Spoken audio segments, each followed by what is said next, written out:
आम आदमी पार्टी को ही ज्यादा फायदा पंजाब में मिला है। तो 2 रियासतें अब आम आदमी पार्टी के पास सरकार की हैसियत से वो वहां पर हैं। इसके जो आगे नतायज, इसके जो असरात है कौमी सियासत पर क्या होंगे, हम अपने कुछ खास मेहमानों से बात भी करेंगे। तो इसी तरह से अगर मैं बात करूं, हालांकि उत्तर प्रदेश के लिए चुनाव बड़ा मुख्तलिफ था।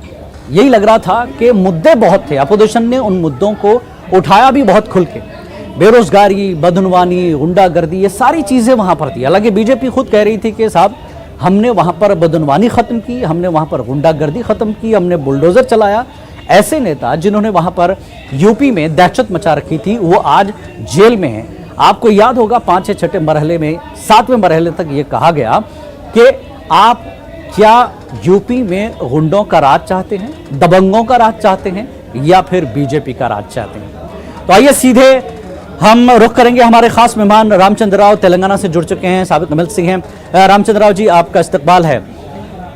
आपको पहले तो बधाई, बहुत बहुत मुबारकबाद कि आप 3 स्टेट में बहुमत के साथ सरकार आप बना रहे हैं। ठीक है, यूपी में थोड़ा बहुत सीटों का फर्क पड़ा है, कोई बात नहीं, लेकिन सरकार आप ही की है।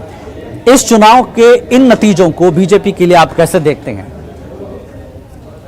मैं यही समझता हूं और पार्टी भी यही विचार रखती है कि जनता ने भारतीय जनता पार्टी की सरकार को, उसके कार्यक्रम को और सरकार जिस तरह से उन्होंने 5 साल चलाया, मोदी जी के नेतृत्व को, योगी जी के नेतृत्व को, और ये 3 जो राज्य हैं वहाँ के मुख्यमंत्री के उनका जो कार्यक्रम था, उन सबको जनता ने अपना वोट दिया है और जनता ने उसको एक्नॉलेज किया है।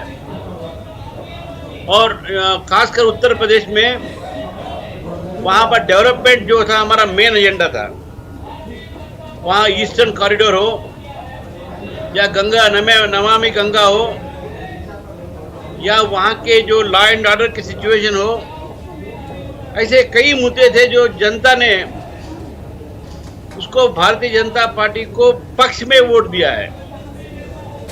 तो मैं मानता हूं कि ये जो वोट है भारतीय जनता पार्टी के सरकार के चलाने का तरीका और ये करप्शन फ्री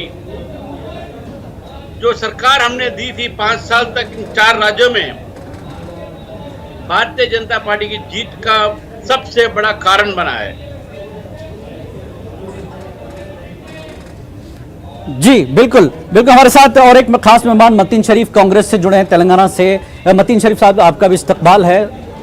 मतीन शरीफ साहब, जिस तरह से ये चुनाव हुए हैं, लग रहा था कि तस्वीर बदलेगी, क्योंकि कांग्रेस ने कोई मुद्दा नहीं छोड़ा, कोई कसर नहीं छोड़ी, मेहनत भी की। ऐसा नहीं कि कांग्रेस अक्सर इंतखाबी मैदान में कहीं आपसी लड़ाइयों में रही भी, लेकिन यूपी में बड़ी मेहनत के बाद नतीजा वो नहीं मिला जो आप कम से कम चाहते थे। क्यों?